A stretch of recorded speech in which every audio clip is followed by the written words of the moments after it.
Hey, this is the Antisocial Socialite back at it again. Thanks so much for tuning in. If you are new to the channel or you have not subscribed, what the hell are you waiting for? Yes, baby, hit that subscribe button, smash that notification bell so every time I get to run in this MOUF, in this BITCH, you are in the mix. You see the title, you know what time it is. Be a hoe for your husband, honey. Yes, ma'am. There is a deep, dark secret amongst the sisters, something that people do not want to get out, but the secret is out. Inside every good woman is a bad girl trying to get out. Yes, ma'am. Inside every good girl is a freak and a hoe trying to get their freak on. And let me tell you something, it's perfectly natural, it's perfectly normal. Okay? That's the way God intended it. Inside every good girl is a bad one trying to get out. Now, unfortunately, put my teeth back in. We live in a society that has completely deregulated sex to the point where people are out of control. Sex is a medication, sex is a pastime, sex is something that we do to try and buy love, it's something we exchange for money. I mean, sex has become everything except for what it was intended for. You had men calling women who wouldn't put out frigid. And then you had the feminist movement on the other side telling women you're liberated, you're free, do whatever you like. But unfortunately, doing whatever you like can often get you into a lot of problems. Okay, women are in the worst shape they have ever been sexually, mentally, emotionally. Families are completely destroyed, and people are literally being brought to a base level through the act of sex. So in this video, I'm not going to tell people you shouldn't enjoy a healthy sex life. On the contrary, I am saying that if you are going to have a healthy sex life, you should enjoy it within the confines of a marriage. Am I pro-marriage? Yes, not because I'm a woman and I want a big dress and lots of cake. Although that would be nice. Maybe I'll just do a version of Friends, get some beers and rent a wedding dress. Yes, sir. But statistics have shown that children that grow in a two-parent home, especially, parents that are stable, they just turn out better. There are lots of benefits to being married if the marriage is done on the proper basis and in the right way. So, having a quick peep at these notes here. Okay, the feminist movement has really played, I don't even know what the word for it is. They've really screwed women over. And what a lot of women don't realize is feminists and the feminist movement was founded and created by women who intrinsically hated men. Now, if you get up there and say, we hate men and we want to take their place, we want to be men, we want to make them subservient, we want to make them a class of workers, we just want to use them as a utility, a lot of people are not really going to go for that. I know it's strange, it's crazy. I don't know why anybody would not want this deal, but alas, it's true. Most people, including most women, would not sign up for feminism if they knew at the heart and the root of feminism was a deep-seated hatred for men. Okay, this is why women who are feminists, they either end up with very effeminate men, very weak, passive men that they can easily control, or they end up being single, because the very doctrine in and of itself clashes with the nature of a man. You cannot be a woman who says, I want to be a housewife or traditional, and also say at the same time, I want to be a feminist. These are diametrically opposing views. And too many women, sadly, most women in the West, subscribe to some form of feminism. They subscribe to some degree of feminism, and they can't understand why they're not having relationship success. Okay, they tell you you're empowered. They tell you you're liberated. They tell you that you're free. It's your body, it's your choice. But what they don't tell you is the very acts that they're telling you to engage in. And in this case, we're talking about, sexual liberation, promiscuity, basically opening the sexual Pandora's box. What they don't tell you is, as a woman, you were not physically and mentally built to be having a number of sexual partners like that. Okay, physically, emotionally, psychologically, if you're religious, even spiritually, you are just destroying yourself through having interactions and intercourse with multiple partners, engaging in a variety of sex acts. It's something that once that box is open, you can't put it back in. The more partners you have, the more you're going to bond and then have that bond broken, the more you're going to have trust issues, the more you're going to have relationship issues, emotional and mental baggage, maybe STDs, even children, as a result of engaging in these practices.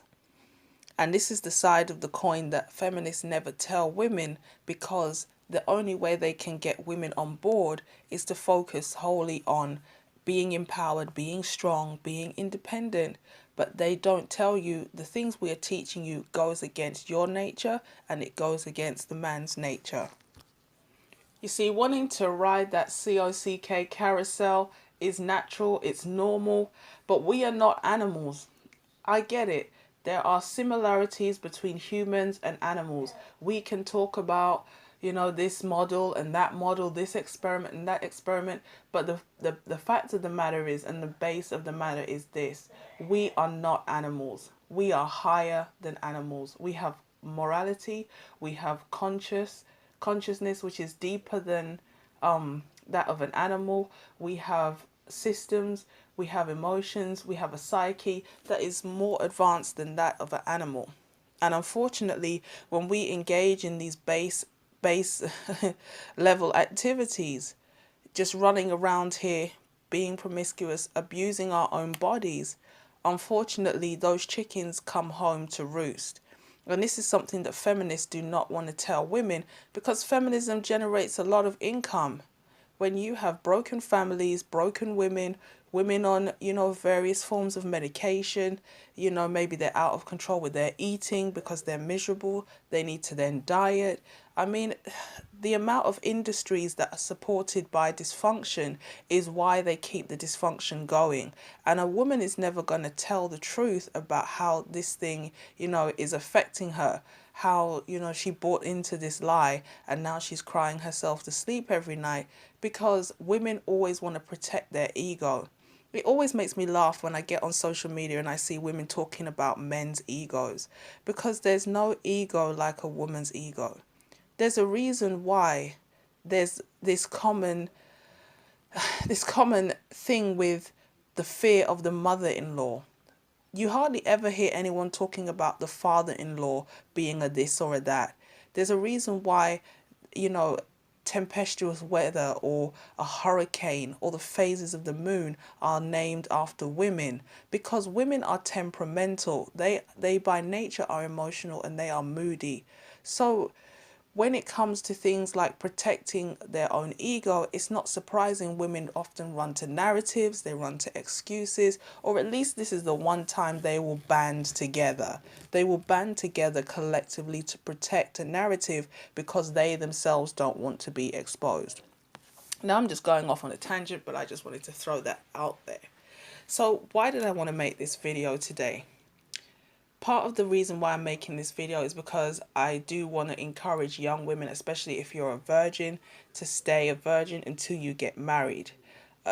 We understand the times that we live in, but you actually standing up for what is right is what's going to make you stand out and be more appealing to a high value man.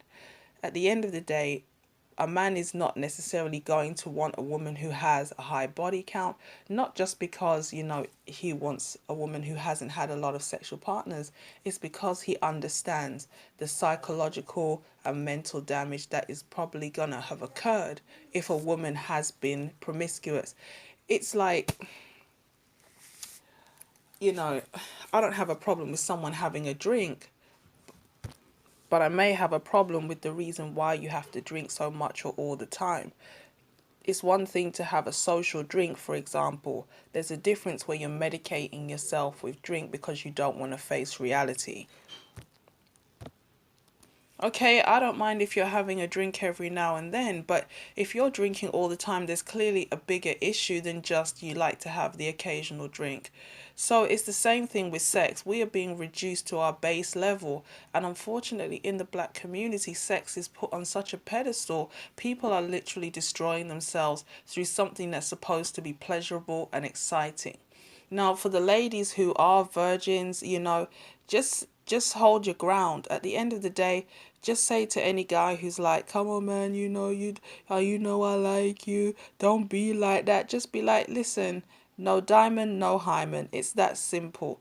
Because at the end of the day, some of the guys who, and this is not me throwing men under the bus, because I have love for the brothers. I am sympathetic to their stance. Some of the same guys who are like, all these females are ran through, are going to be asking you to give it up to them. Okay, I'm not going to say it doesn't make any sense. I understand why it's like that. Men need to sow their royal oats, and that's fine, but they just don't need to sow them in you. It's that simple. Even if you are not a virgin, but you're abstaining, hold your head up and say no. Because at the end of the day, these guys are not necessarily wanting to commit. These guys are not ready. If they're telling you, well, I need to see proof that you really like me, this ain't no try before you buy car lot where you just ride it for a little while and take it back. Okay, every notch on that bedpost is going to affect you psychologically. It's going to affect the way you feel about yourself. It's going to affect your confidence. It's going to affect your self-trust. Like, can I trust my own judgment? It's going to make you jaded. Okay, you may really like the brother, but the brother doesn't like you like that. He's still satisfied. And this is not me saying men are bad, they're wicked. That's just how it is. That's their nature. Men don't have the emotional attachment to sex the way women do. So when they have casual sex, it just doesn't affect them the way it will affect you. So when you allow a man to enter your body, you are putting yourself in a position to be exploited. Okay, it's that simple. This is not me saying men are bad. It is what it is. Have respect for yourself. Have, respect for your body. Don't let people manipulate you or press you into doing something you shouldn't do, because at the end of the day, you have to live with the consequences of your actions. I have to live with the consequences of mine. Okay? And the guys who are saying to you, I need to know you're really into me right off the rip, that's how I know it's through sex. That's just a mind game. It's just a manipulation. If the brother's like, if you're like, I'm a virgin or I'm abstaining, and he says, well, if you're not going to put out, that's it, that's fine. What I will say is, obviously, don't be exploiting the man. You want his non-sexual attention, you want his validation, you want his gifts, you want his time, you want him to do all the things that would normally come with a sexual relationship. It should just stay reasonably platonic so that no one is exploiting anybody. You're not paying for his non-sexual attention with sexual attention and things like that. Okay? It is what it is. When you are going towards marriage, you have a partner, you're a fiance, you're about to get married. The beauty of saving yourself for marriage, or abstaining, or not going all the way with a partner, is the fact that when you actually say I do, there is a change in your life. Women by nature, we get bored easy, we get into monotony easy, and unfortunately, if you are exposed to so many different sexual acts and sexual partners, by the time you actually find a good man, you're going to find it very hard to bond. This is one of the reasons why brothers are not impressed with women who have a big following on social media. In their mind, how can they compete with somebody, compete for the love and attention of a woman who's constantly getting validation from tens of thousands of random people on social media? If your self-confidence and your sense of self-worth is so low that you have to post all these pictures and things just to get likes, comments, affirmation, compliments, maybe gifts, money, it's like, how can one man compete with that? But this is the culture that's been set up. And unfortunately, this is the culture where people think hoes are winning because they maybe get a purse and a trip here. But to a man of means, that's nothing, you know. Taking you to a nice restaurant, spending a few $100s, it's nothing. That's just what he does. He likes to do it. He wants your company. He wants the sex. It's no big deal. For him, it's change. So women need to understand that they shouldn't try to use their vaginas as a bargaining chip. And if a guy says to you, you're trying to manipulate me with your pee, just be like, yeah, this is what I bring to the table. And no, it's not your education and your job. It's your femininity, it's your cooperativeness, it's your, you know, your domestic skills, it's your nurturing skills, it's what you have to offer to a child as a mother. That's what you are bringing. And if he is not wanting to commit to you because he's not ready to commit, that's fine. You're just not compatible. You keep it moving. So let's get into the meat and veg of this conversation. This recording is brought to you by Poundland. No, I'm joking. It's not brought to you by any sponsors. But what I will say is, at the time of this recording, it is the 30th of January. Valentine's Day is just a couple of weeks away. I don't personally celebrate Valentine's Day. But what I have noticed is down to the pound shops and the dollar stores have lots of little bits and pieces. Now, if you are a married woman, maybe you're engaged or you just want to get that special box ready, the box of tricks. I'm going to start light and then maybe we can get into some more kinky stuff towards the end. And if you have any suggestions, pop them in the comment section. If you are trying to do seduction on a budget, you can pop into the pound shops and the dollar stores. You can pick up things like very cheap paddles, you know, very cheapo whips. They've got some very cheap masks and basic bits and pieces. You know, I'm not saying that you need to brutalize your partner, but you know, there is something with a little pleasure mixed with a little pain. Okay, I've seen in the pound shop some dye, maybe a pack of two. Maybe you could get some plain ones and write on them yourself. And it's like, I was thinking, I can't remember what they said, but maybe one was like a room in the house and the other dye had like 6 different things you could do. That's what, if I was going to make my own, that's what I would pick. So you obviously shape the die, the two of them, they fall down. Maybe the one says bathroom and the other one says kissing. So you can play a game. I think I've seen cards in there, you know, like maybe all kind of sex games, or pick a card and do whatever it says on the damn card. I don't know. Okay, what I have seen is, like, you know, when you go to the hotel and there's no one at the front desk, you ding the bell. The bell says like ring for sex or ring for kisses or something like that. So, you know, your man has the bell, you know, you come in your little French maid outfit, whatever you like to wear, you know, and then you're at his beck and call. What I will say is 2 things. Number 1, it should be consensual. I know a lot of people get annoyed nowadays in the era of Me Too with this word consent. It's like, do I need to fill like a 15-page form and sign everyone? You know, it's like, am I allowed to look at you for more than 5 seconds? Am I allowed to do this? Am I allowed to do that? But it's supposed to be a bonding experience. It's supposed to be pleasurable. It's supposed to be fun. So if you have a very, if something that you prefer is very extreme, or something that your partner really feels uncomfortable with, that's maybe something you're going to have to let go. You know, you may have like some really graphic fantasies that make your man feel uncomfortable. You know, you got to respect his wishes that, you know, I really don't want to be hitting you that hard. I really don't want to come in with the ski mask looking like an attacker, you know, or, you know, I don't want to make this too realistic because I'm starting to feel a bit uneasy. The next thing I want to say is, if you know this is going to open a can of worms, like your partner has some kind of issues, sexual, I don't want to say deviancy, but if your partner has a history of maybe some type of sex addiction, porn addiction, again, this is not really for you, because you don't want to trigger something that's going to take them to a place that they've tried so hard to get out of. But I'm not against a little bit of role play. You want to come in with the kitten ears. You want to come in with the French maid outfit. You know, you want to be that, disgusting doctor. You want to be that naughty nurse. The juicy judge. I was trying to think of a word beginning with J. You want to be that juicy judge. I mean, come on, man. The judge is awesome.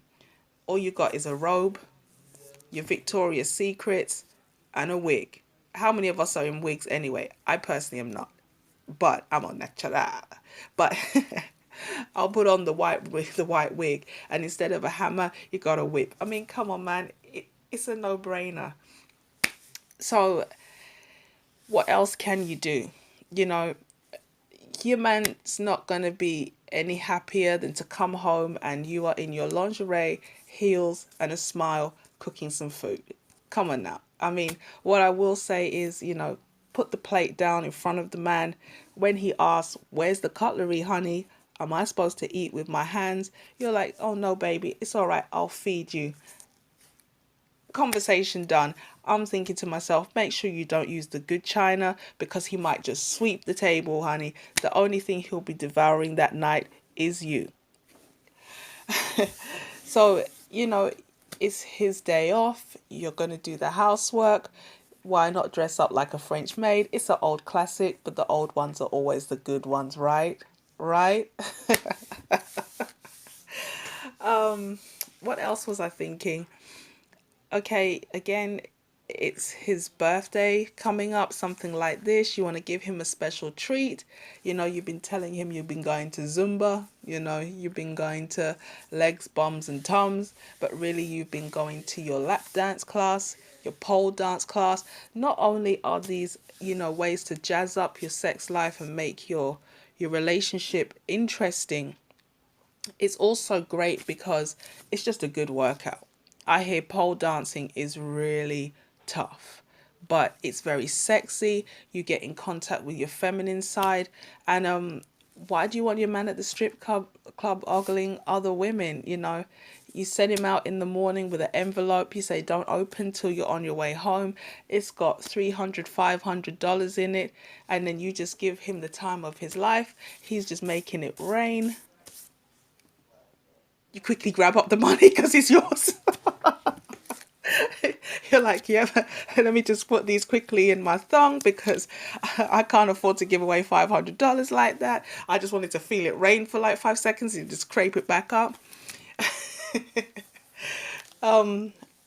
What else was I thinking?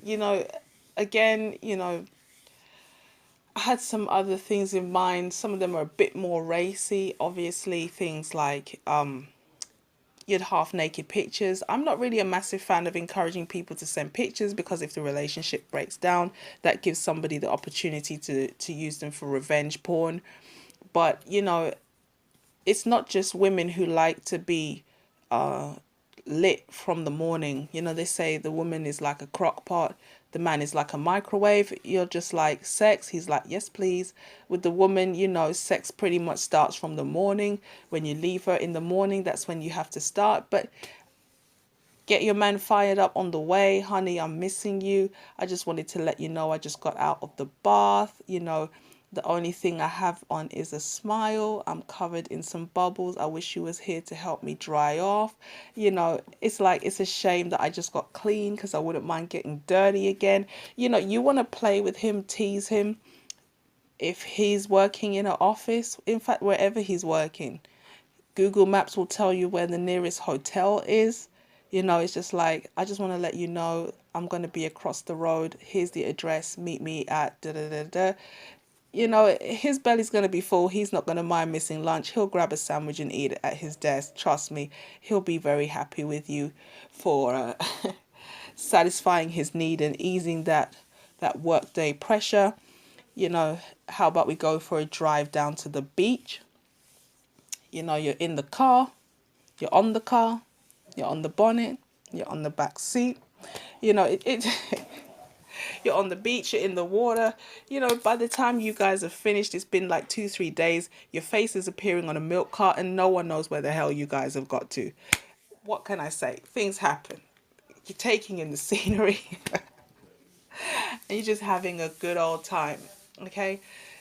You know, sending date nights don't have to always be expensive. You can make them fun, you can make them interesting on a budget. It's about building the bond and sharing that quality time. So if this video has been helpful, if you enjoyed it, if you agree, give it a big thumbs up. Let me know what you think in the comment section. If you don't agree, you know where the thumbs down button is. I would also like to know why you disagree. And if you haven't subscribed, subscribe. Thanks so much for tuning in, and I'll catch you in the next one. Peace.